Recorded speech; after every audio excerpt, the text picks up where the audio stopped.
Hello, everyone.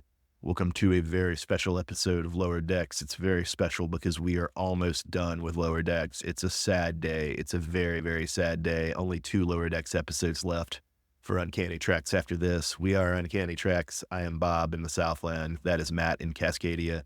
Tonight we are covering episode 9 of season 5 of Lower Decks Fissure Quest, as well as episode 9 of season 1 of Lower Decks Crisis Point from the 11th of October 2020. Matt, how in the world are you doing tonight? Doing great, Bob, man. Fissure Quest, the name alone. All I can think about are anal fissures. It's gross. I think that was intentional, although Oh, it was. based off where the episode went, it didn't really feel like it was intentional. No, it was interesting. And then Crisis Point, every time Bob writes it, he puts PT, and I think Crisis Part, and he left something off, and it messes me up because I think it's DC Comics. Matt, to start with in Fissure Quest, did you like the return of William Boimler? Did you like how sad Brad Boimler was over he thinks death of his clone? I mean, yeah, tell me, Bob, if you end up having this kind of transporter incident or accident where you create another duplicate of yourself or something like that, is the new version considered a clone? Is that how that works in Star Trek? I think so. I think you'd have to, yeah. So it's the same idea. It's the same concept. It's Star Trek's Clone Saga. Yeah, it really is. I did want to ask you something here that I didn't think to put in the notes. So when they first introduced William Boimler in this episode, I think I just misunderstood it at first, but I thought they were saying he was some sort of quantum universe duplicate of the duplicate. Does that make sense? Yeah, Bob, I'm going to be honest with you, too. I'm glad you came out first about it. I was confused as well and thought the exact same thing you did, and it threw me off. Because I went back and watched some stuff, the show, and it's very confusing. I don't know what they're supposed to actually be, Boimler-wise. Okay, but my guess based off the end is this is the actual transporter clone. Correct. Boimler, who is just in the quantum universe. But however they set it up at the beginning of the episode, it made me think that, oh, William Boimler is dead, but in the multiverse, there is a quantum version of William Boimler. Yeah, see, I thought the same thing. I didn't understand, but apparently he has assembled this crew throughout the multiverse, and this is the Boimler clone or whatever from the transporter accident that did create him in the universe or Brad Boimler. Well, were you surprised to see our clone commanding a Defiant class starship for Section 31? Yeah, he has a really cool job, Bob, but I feel like he has the same disdain you have for multiverses. Oh, he absolutely does, and he's absolutely right. But the only difference is if my job was to slaughter the multiverse, I would enjoy it. You probably would, Bob. Who would you collect, though, Bob? Because he has a nice crew here. I really like his crew. I don't know who I'd collect, but I do like his collection. In a way, you asking me who I would collect is almost like asking me to go back on my hate of the multiverse. But you want to run down who he's collected, Matt? Yeah, so he's got a T-Paul from Enterprise, right? You got Curzon Dax, not Jadzia, Curzon. You got Dr. Garrick and his hollow husband, who is our man Bashir. Yeah, but as a hologram. Yes. That's the thing. We'll talk about it in a second, but they just wouldn't go all the way, Bob. And then you have all the Kims. You have all the Kims. It's a pretty interesting crew. I did want to ask, I know you're familiar with all the others, but I guess I have a question for you about the Kims. But do you know T'Pol from Enterprise at all, or do you just vaguely remember her from ads for Enterprise? She's supposed to be the Spock of Enterprise. That was always my understanding. And she was also the eye candy as well. Yeah, that was sort of the 7 of 9, I was about to say. Right. Although, like 7 of 9, I would say she has a depth of character that just saying that she's the eye. Obviously, you're justified in saying she's the eye candy because that's how the show is using her. But she has a depth of character that isn't captured by that label. Oh, I agree. 100%. I'm sure there is. I just didn't watch the show, but as someone looking in, that's what they were trying to do with her to draw in your average man who wasn't going to watch Enterprise. Indeed, it was UPN and the folks. It was a strange time. So I did actually want to ask, do you remember the original series episode Amok Time where Spock goes through Ponfar? I do remember that. Do you remember the old elder Vulcan lady from that episode, T'Pring? Yeah. You know, originally T'Pol was supposed to be a younger T'Pring, I think was the pitch for that show. Oh, okay. That's interesting. Now, do we see T'Pring in Strange New Worlds? I don't think we've seen her in Strange New Worlds. I might be wrong about this because it's been about 10 years since I've watched Enterprise. but there is at least a two-parter, maybe a three-parter set on Vulcan in season 4 of the Enterprise, and I believe a young T'Pring is in that, although I Oh, might be wrong. okay. Yeah, I love it when they do these continuity things like this. Makes me so happy. Brings it all. Indeed. Well, Matt, to kind of go back to Will Boimler's role as the hater of the multiverse, I really, really appreciated him screaming, "It's just lazy derivative remixes," which is true. That's what it is. That's what we like, Bob. We like things that seem familiar, but just aren't quite the same. And we like to point out the differences. That is life, Bob. In a way, Matt, I am William Boimler Yeah. because I am doing this podcast with you in a time when multiverse is ascendant in narrative.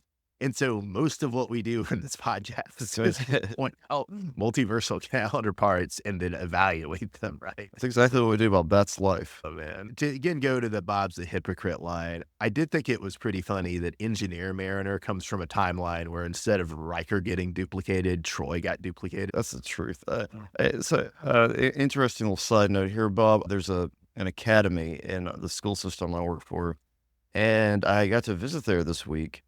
And I noticed that the names on the outside of the doors were strange. And it started very simple. This one was like counselor. That's not unusual. You have counselors in schools. That's just not usually a word that's used, that's thrown around a lot. It's usually other stuff is used. So it's okay, nothing weird there. Then I go to this other room and it says 10 Forward Lounge. And I'm like, this is strange. Then I go to this other room and it said Ready Room. And someone's a Star Trek fan or in the Marines or something. So I found one of my friends that works there and I was like, hey, what's up with this? Found out the principal's a huge Star Trek nerd and has named all like the common areas after Star Trek things. The bus areas, the shuttle bay. Where were these people when I was in school? Well, on the one hand, it's like, where were they? On the other hand, if your principal had done that, you would have hated it. Yeah, oh, yeah, that's true. I do have to ask, does the principal of this academy, I'm assuming it's he, but has he labeled a room ops? And if so, what happens in that room? I don't know, Bob, but I'm going to find out for you. That is what I will do. Because that is one of my favorite jokes of this episode is that Kim says no one knows what we do in ops, which is true. I remember as a kid and still to a certain extent now, I was always very confused. What do Data and Kim actually do on the starship?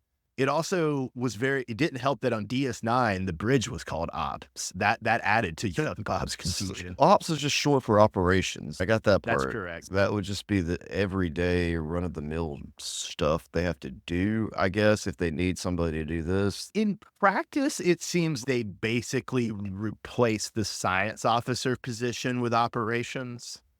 Right.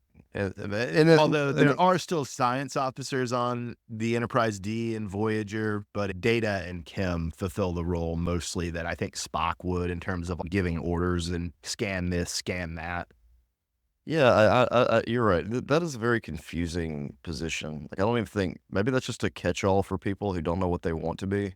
The other thing, although there would be times when LaForge and Torres would be on the bridge at a station, but even though they still communicate with engineering, it's a little bit of the science officer, it's a little bit of engineering, and then it's a little bit of the navigator too, because you still have like a helmsman, but you no longer have a navigator on the Enterprise D or the Voyager. I guess it's like being in a position, but not having, there's no real command role to it. So that may be a part of it as well. Well, sort of, but although And then you think of Data, yeah. is the second officer, but him being the second officer is distinct from him being the operations officer, because obviously Harry Kim's not the second officer. This is just a conundrum. So hit us up on It X. is. Hit us up on X, folks, if you understand this. Yeah, if you can explain operations to me, please do. Even at this late date, I still need it explained. The other thing I was going to ask about Kim, Matt, so you obviously know the joke about Harry Kim never getting promoted, but did you get the joke of why there's so many Kims on the ship? I didn't really know what was going on there. So kind of like O'Brien, Kim was the guy on Voyager who it's, okay, you need to make a character suffer this season, one episode per season. And he gets duplicated a lot, including, I believe there's one story where the original Kim actually gets killed, but a duplicate from a mirror Voyager replaces him. Okay. So just a ton of Kims that are out there somewhere. in the Delta Exactly. Quadrant. Okay. Exactly. Well, Matt, as older men, yeah, as you might say, men of a certain weight, why does T'Pol have to be coming at us like this when she's declaring to Curzon that sodium is not a life? I love sodium, Bob. That is like my favorite thing. Man, I love salt. I love anything with salt on it. Crackers, cookies. God, I love it. Give me all the salt. I like, Bob, I ate a whole carton of goldfish crackers the other day. Whole Damn, carton, son. Bob. It was awful. Damn. I did share some with the dog, and that's how I made myself feel better. 'Cause I was like, you know what? I gave the dog a bunch Poisoning of the them. dog. I'm good. I gave the dog a bunch, maybe an eighth of what was. Matt's measuring it out on his cocaine scale. Yeah, but you're right. Yeah, I don't like my lower decks calling me out. I don't appreciate that, lower decks. Yeah, no thanks to Paul. Go back to the multiverse. Yes. Leave us in peace to enjoy our bad processed food. Do have to say, it was very amusing to see a Defiant class starship land in a bog, or just having landed in a bog. The image of it sitting in a bog, that amused me. Defiant class is still my favorite, like, ship shape other than Excelsior. I'm so basic, but yeah, it's just. I like that you like the two opposites. You like the most sleek and the least. Yes, yeah. I have like both ends of the spectrum. Such as the duality of Matt. Oh man, I got really excited when we had our big reveal of a guest star. This was partially because we just watched. I had my friends over for dinner and a movie, and we watched the new Salem's Lot movie on Max. Oh, which, okay. not bad, but I didn't think was very good. I think I prefer the miniseries from the '80s. But in that, the actress who plays Lily Sloan is the doctor in Salem's Lot, and we were like shocked at how good she looked. As the saying goes, black doesn't crack. And she just looks great. And then we were looking her up, and she's in her 70s, man. Yeah. She's 75. She just looks astonishing. She looked great here. Yeah, yeah. And it was great to see her animated here. We get Lily from First Contact, and she's in an Enterprise uniform. I was psyched because I knew who it was, even though she was in a uniform I hadn't seen her in before. I've seen animated. I've seen Zephyr Cochrane animated in Lower Decks. I've seen Lily Sloan animated in Lower Decks. Oh, yeah, that's right. Because it was Cochrane season 3, I think. Yeah, with the amusement park. Yeah, yeah. They did a whole. That's right. They did. I think we might have even bemoaned a little bit that they did a whole First Contact riff, but there was no Lily. Yeah, well, they heard us and they brought her They in. heard us. Man, the show does hear us. It takes them like 2 years to I said feedback, but they do seem to hear it. Oh man, I did want to say, I think it was Mariner who said this, or maybe it was Lily Sloan who said we don't need to meet new species, and that was wow. That's the most narcissistic thing I've ever heard said in Star Trek. They've met plenty of new people, Bob. They don't need to meet any new more. We've got them all. We're good. Well, Matt, this episode really provided a moral conundrum for me. Because, as you may know, Boimler and Harry Kim are two of my least favorite characters in Star Trek. I hate them both with the passion of 1,000 suns. And having to agree with both of them about how evil the multiverse is and how it needs to be destroyed, I really didn't like that the episode was dedicated to making me agree with Boimler and Kim. Yeah, Bob. See, these characters that you hate, they deep down, they're just you. Because you hate yourself.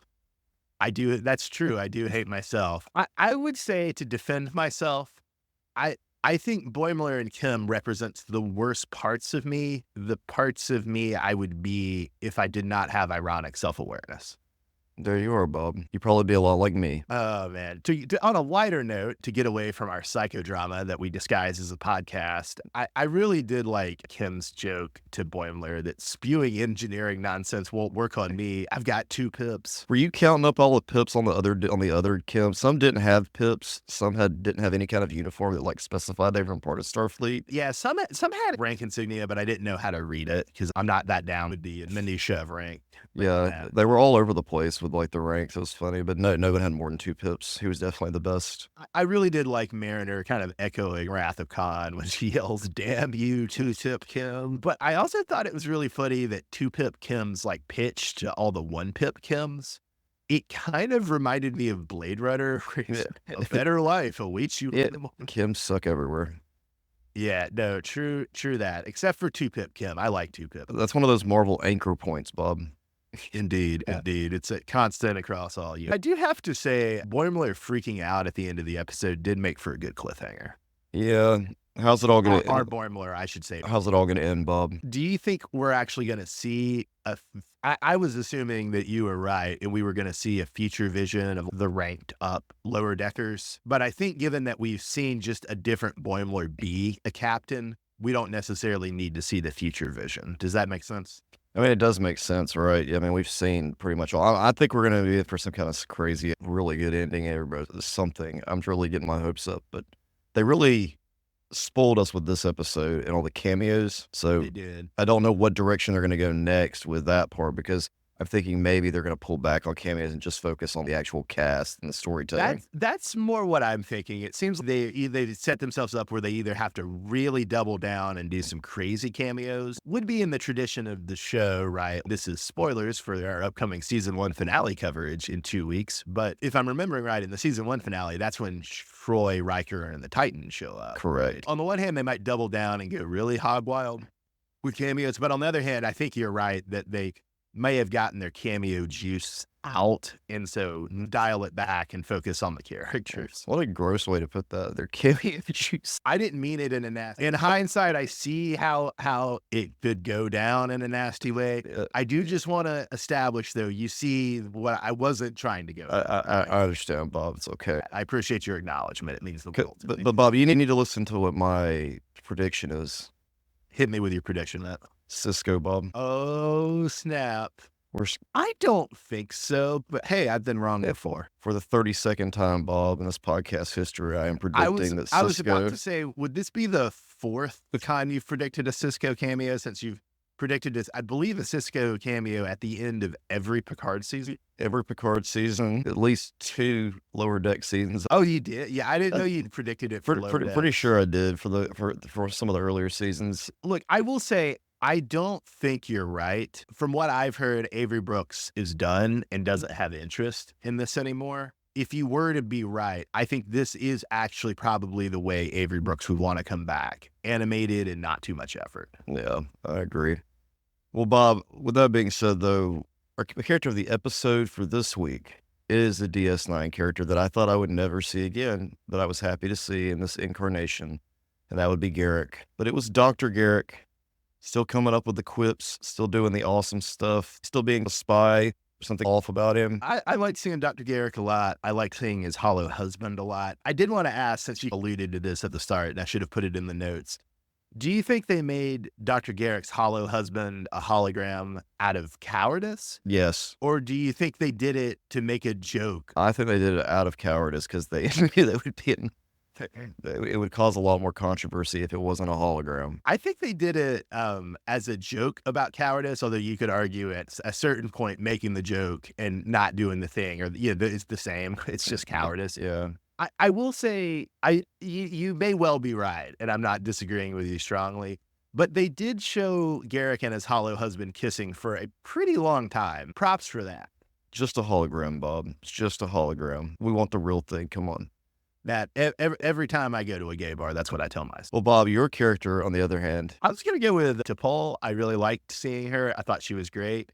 I also thought it did actually raise an interesting storytelling dynamic of she was being tight with Curzon Dax. And actually, if you think about it, Vulcan and Trill friendships do have interesting potential because Vulcans are so long-lived, they can see multiple Trill hosts, potentially. And so I think could be a really interesting dimension of a friendship. That said, I didn't really like the character of Curzon Dax. I didn't think they did Curzon Dax any particular justice. No, not at all. Episode. So it was also, on the one hand, T'Pol was a little bit dragged down by her association with Curzon Dax, but on the other hand, I like seeing her. I'm fond of her from Enterprise, and I enjoyed the ideas it sparked in me about Vulcans and Trills. Yeah. All right, Bob. Well, let's move on to Crisis Point. Yeah. So to open up with my favorite line from Mariner, this is her yelling at her mom. You think I need therapy? It's the 80s, dude. We don't have psychiatric problems. That's right, Bob. The 2380s.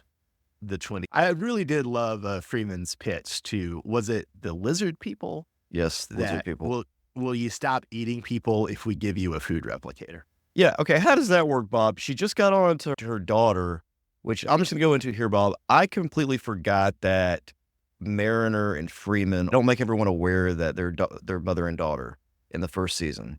Like, that's a Mhm. secret. Did you remember this? Yes, I did. Okay, I'm just gonna assume I'm stupid here 'cause I don't remember Well, this. I don't think a lot of the episodes in season 1 have hinged on that.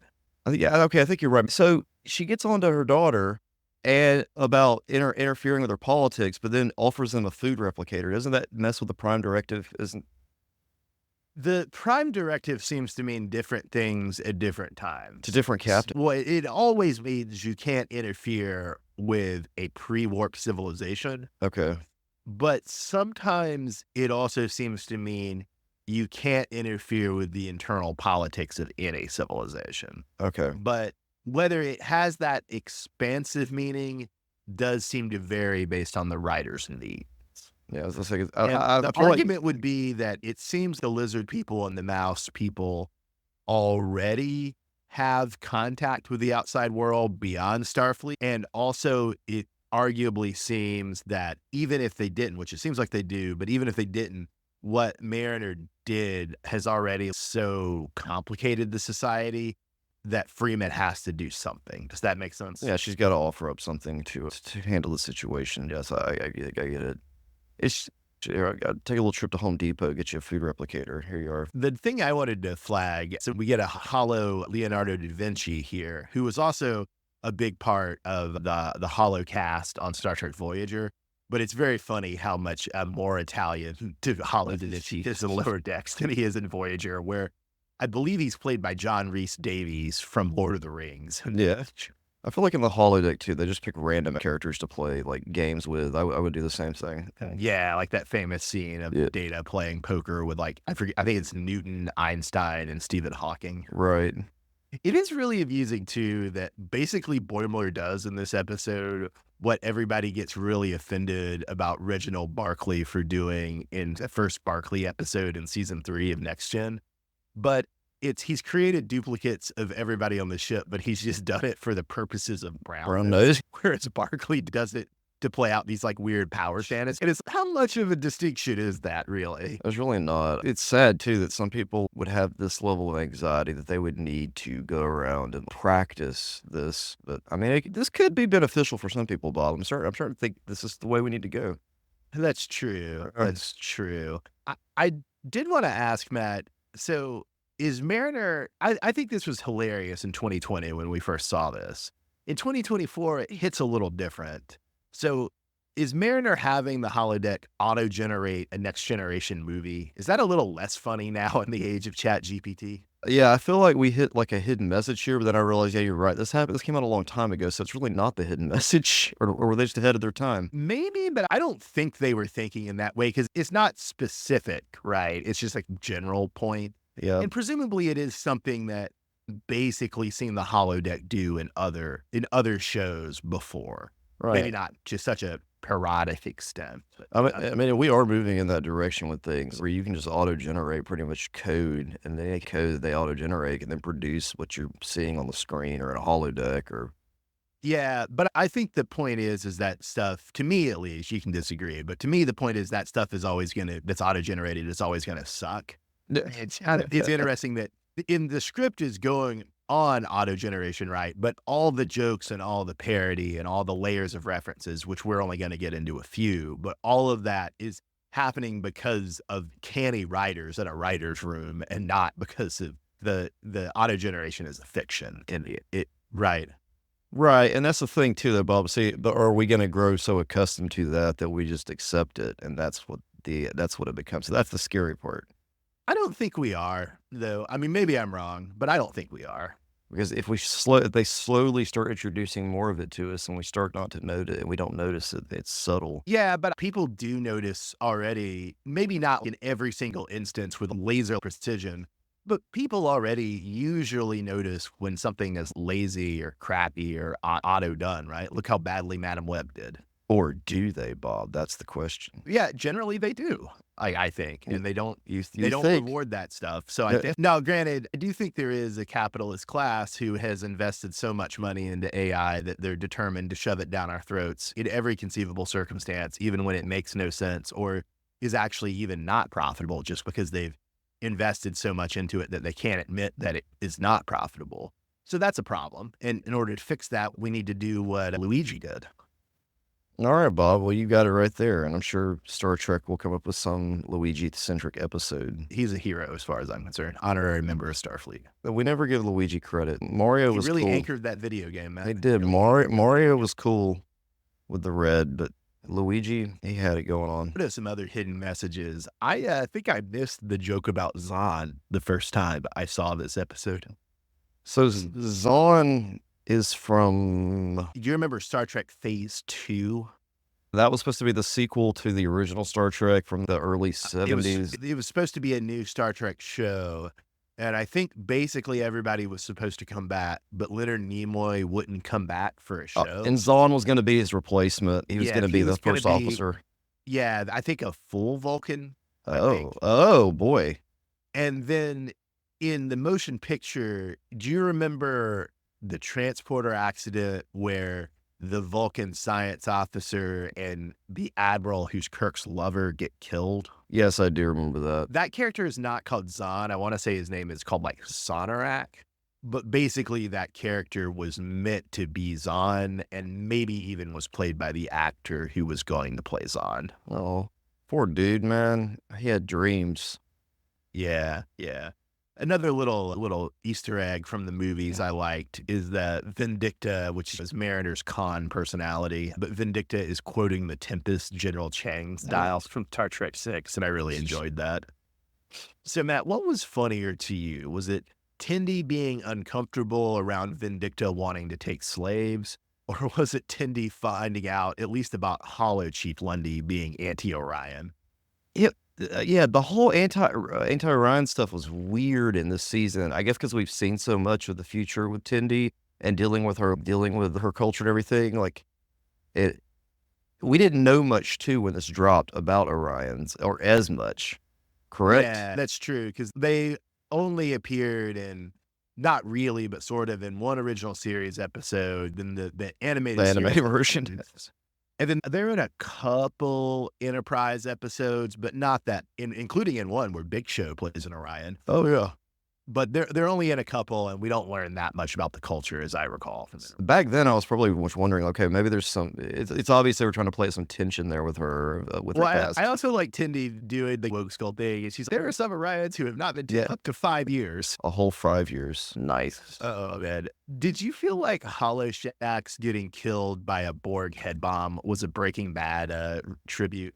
It was awesome. At first, I got Medusa vibes when he had that thing out. Oh, yeah. And I was thinking, what is going on? Was he going to like Borgify people? What is this? But that was cool. And then Shax had a great line right up before this where he says, when you get to hell, tell the Power Wraith that Shax sent you. Special delivery from Bajor. That's awesome. They just need like a highlight video on YouTube of Shax and his one-liners. Yeah, oh man, there should be a sizzle reel for Shax on YouTube for sure. Another joke I dearly loved was Rutherford's, you can do all sorts of beaming stuff in a movie. Well, yeah, duh. Yeah. So Matt, we had the final fight between Freeman and Vindicta. I got a lot of Batman Mask of the Phantasm vibes off of it. Did you? Oh no, Bob, that was like Superman 3 all the way, where he fights himself. I don't think I've ever seen Superman 3. Oh, God, you made Bob. me watch it as a kid. Oh, God. Is that the one with Richard Pryor? Yeah, it's on Richard Pryor. There's like one good scene in it. It's where Superman fights himself. Another little bit of trivia we learned is that Mariner was dressing as a child as a character named Toby Targ. Yeah, it's a Klingon pet or something like that. I like that as Star Trek's version of Bluey. It's your little pet Klingon. Did you like at the end when Boimler tried to assassinate Freeman with chocolate chip cookies? Jet foils him, and then he gets Boimler in that Ken Shamrock. Yeah, man, Jet, too.